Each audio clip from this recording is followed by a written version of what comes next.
the easy thing to talk about this week would be what happened on the Game Awards. And, yeah. There's no point to, I think. The crowd doing their reaction to what Jeff Keighley said might have said it all. Aside from that, I think as I campaigned 2 weeks ago, I got it right, thank God. A lot of surprises though in that her story got a lot of recognition, which is nice. But we're not talking about that. We're actually talking about what got revealed sort of this week in the final of the Big Three. Finally decided to make their console backwards compatible of sorts. PS4 officially launched PS2 Classics. There'd always been PS1 Classics before because of the PS3 architecture and being on there. And obviously there had been PS2 Classics on the PS3, but they hadn't yet come over to PlayStation 4. Now we've got a whole bunch. You've got your GTAs, you've got, I think, Dark Cloud, Twisted Metal. Can't think of anything else. There is a rumour that apparently a listing has been cited for Max Payne coming to PS4. The original one from 2001.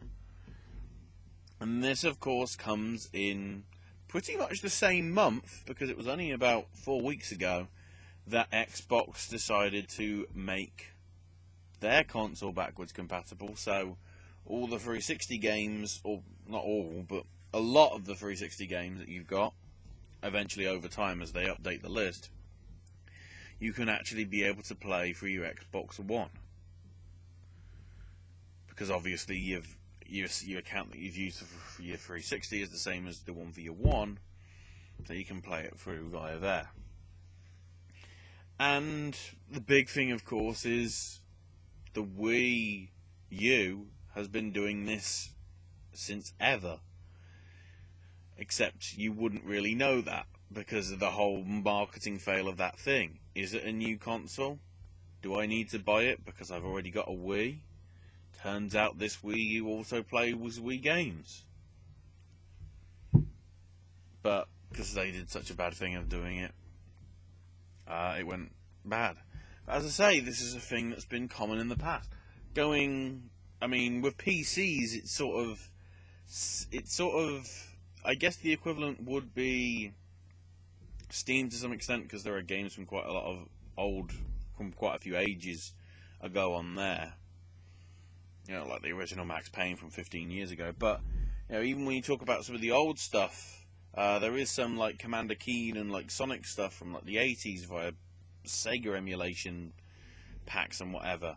GOG heavily, I would say, is the more prolific one of getting the old games. Games like the original Duke Nukems were on there way before they were on Steam, because the GOG emulation guys were able to make it work on modern systems, which is why, I think GOG is a great service in that they offer not just new games now, but also older like retro ones, like the original Populous and whatever, and the original Syndicate, all that sort of stuff, because that's a part of gaming history. People should play them as well as the new games. But obviously PC, as long as the disc, whether it be floppy or CD or DVD, obviously came by, as long as it was obviously compatible with your system, or you could work it through in compatibility mode, you were sorted. For consoles, it was always complicated. It sort of started off with arguably the Super Nintendo had the capability to actually play Nintendo games with the right connector. Then, sticking on the Nintendo front, N64 really didn't, which is a shame. But then when you move to the GameCube, you actually had the ability to play Game Boy, Game Boy Color, and Game Boy Advance games, with actual bonus features on it as well, which is, an added bonus. Moving on to the Wii, for at least the first few years of that game being, or that console being in development, or in production I should say, that could play GameCube games as well as Wii games. And considering some of the back catalogue that the GameCube had, that was a real benefit.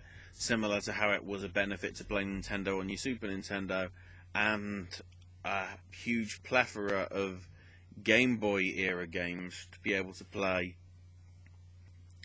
on your GameCube. The Xbox 360, for a select few titles, had support for the original Xbox games. Only a limited amount from what I remember. Obviously with the Xbox One that got scrapped until obviously this month. Sony on the other hand, that was the main reason I think why the PS2 was so bloody successful. It could play DVDs, it could play PS2 games, but it could play PS1 games. And of course, at the time of PS1, you can have some graphical stuff looking brilliant. But admittedly, God of War 2 compared to Crash Bandicoot in the space of 11 years, there's a lot of graphical differences. But the thing is, you've still got the nostalgia of those great PS1 games, be it Final Fantasy VII, or Metal Gear Solid 1, or, Crash Team Racing, Spyro the Dragon. There's plenty of others I'm probably not even thinking of.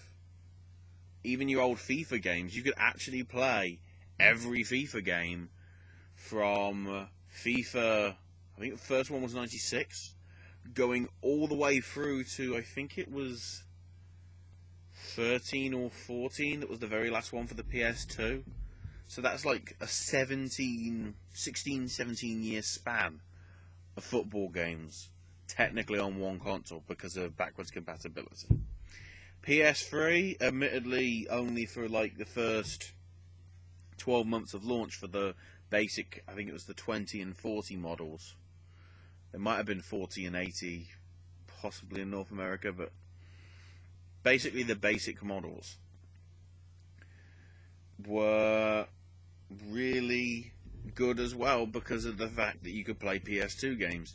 There were some PS1 games, possibly, I'm not entirely sure, but yeah, and then of course with your handheld stuff, it was only in Japan that the Vita could play PSP games, which is a bit piss poor. But when with your Game Boy stuff, obviously the Advance could play Game Boy and Game Boy Color games. Even the Game Boy Color could play Game Boy games. The SP could then play them with the light, so it actually sort of did help.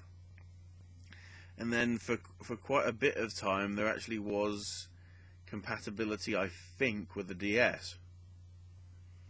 And then in turn, DSi games actually did work on the 3DS, as well as I think DS games. I think DS games still work on a 3DS even with an XL, but again it got phased out. But so much was the demand that every one of these, in the sense of a GOG, did a retro marketplace. You got the Wii Store had a lot of retro, or has, I guess it's still present as well, has a lot of retro games. The 360 didn't, but obviously now through backwards compatibility, although I don't know whether you have to buy them through backwards compatibility, I'm not entirely sure about that. But certainly with PS3 you had your PS1 and PS2 classics, and now the PS2 classics are starting to come to PlayStation 4. So the weird thing is that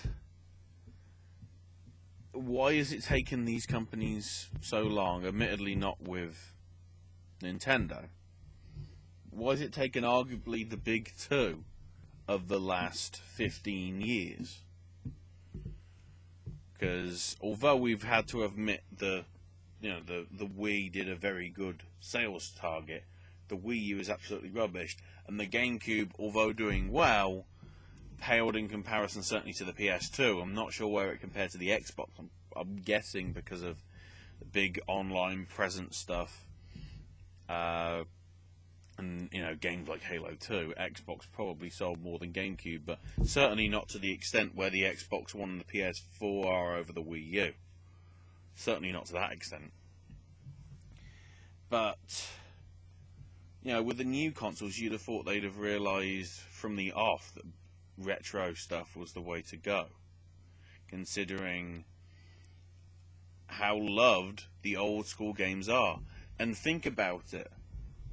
We've had all this stuff about, this week, Day of the Tentacle remastered, Full Throttle remastered, Grim Fandango remastered, System Shock remastered, even for the PC. The Halo games in the Master Chief Collection, arguably all sort of remastered.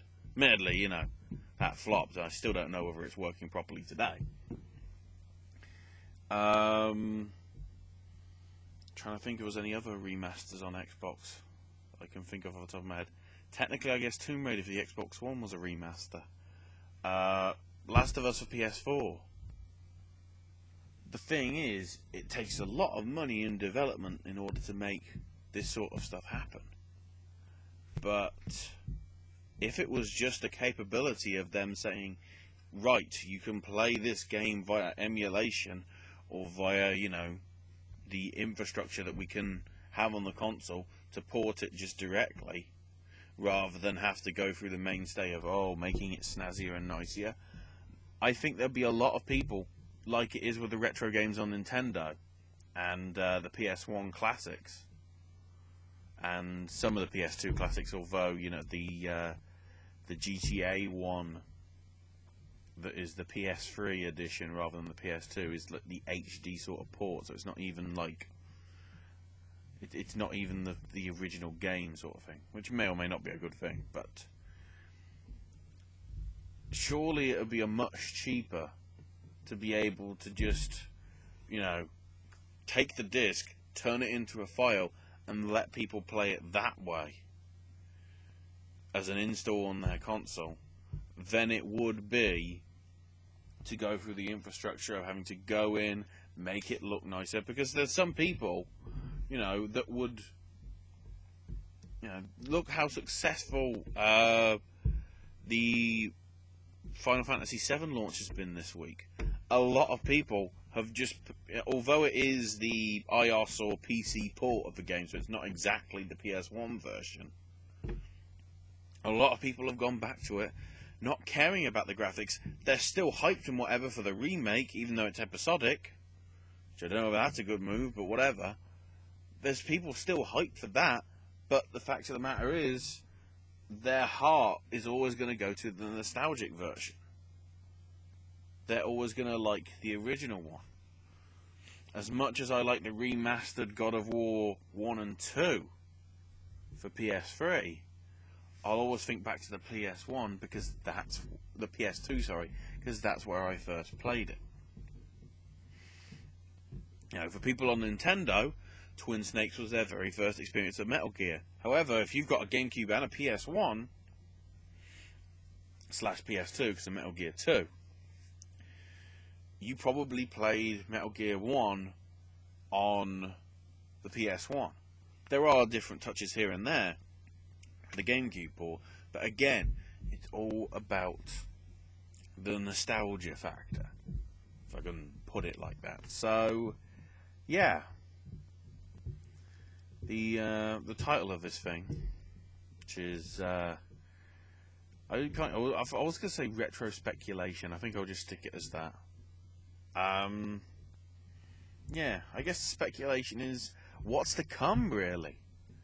Are we going to have more services let their games be brought over?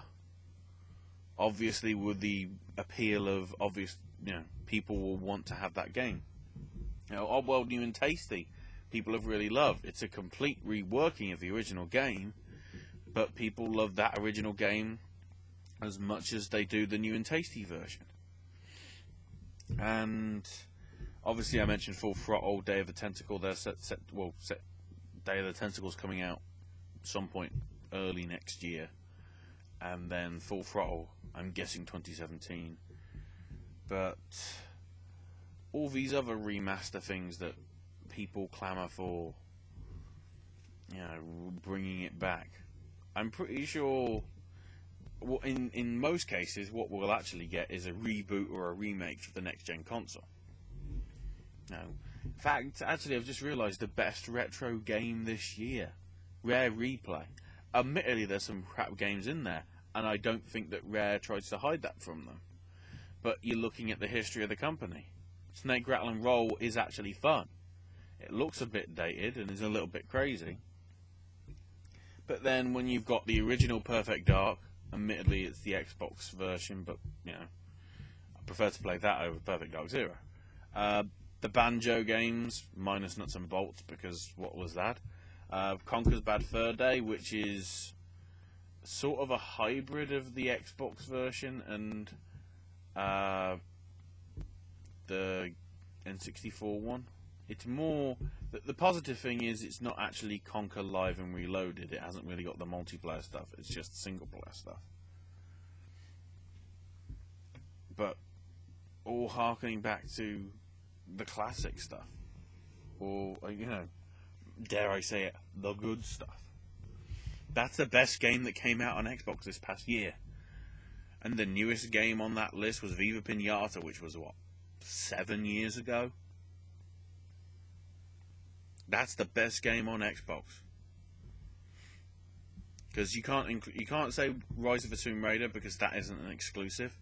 Because it's coming to PC and then, PS4 apparently when they feel like it.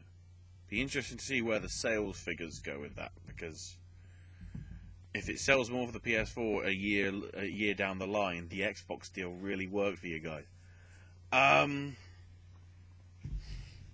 Halo 5... despite having great multiplayer, is certainly lacking in story. Scream Ride, I don't think anybody remembers. Ori and the Blind Forest was a digital title. That's a very good game in itself, but it wasn't available, that I know of, as a retail disc version. Whereas Rare Replay is, as well as a digital download. Retro is a thing. All these... I've got Sonic Mega Collection Plus here, I've got Taito Legends, I've got Intellivision. I appreciate the history of video games. I want to look at the crap as well as the awesomeness. I want to play the original Mortal Kombat. And the original, I don't know, the original Street Fighter. As in the original one, not Street Fighter 2, is available. Mainly because Street Fighter 1 was not that good at all. But yeah, will the NX be offering support for Wii U and Wii games? Obviously, the digital store will probably continue on it. And then, what next from your consoles from Sony and Microsoft? Will they at launch say, all your Xbox One games will work? It might take time for them to have the Xbox 360 compatibility pulled over to whatever the new Microsoft console is. Possibly the same with Sony. But then again, I think you could actually afford to, because if companies were willing to make a loss, like PS3 were with the hard disk, with the Blu-ray drive, they lost hundreds of dollars in the first few years of that on launch, because it was like Blu-rays, because of course it was the whole Blu-ray HD DVD decision stuff. And the fact of the matter is, it was sort of like the PS2 DVD situation. I mean, there wasn't any alternative to DVDs really at the time, but because of that, DVD did really well, and so did PS2, because people weren't, I don't have to buy a DVD player, I can just play this console And on top of being able to watch my movies, I can actually play games on it as well that I've also got. Or perhaps jump into it in that sense. That's why the hard disk drive for the original Xbox 360 is a very rare thing now, because HD DVDs are, a dead format. It's the Betamax. It's the, I don't know what the equivalent is of a one. It's basically I can't say cassette, because that's a whole thing. It's music. Vinyl's back in fashion. Cassettes are back in fashion. CDs, although they say are out of fashion, are still obviously in fashion, despite the fact they want everybody to download Adele's new album. 2/3 of all sales, at least in the UK in its first week, were physical disc versions, rather than digital downloads. Retro will always be a thing, and let's never forget that.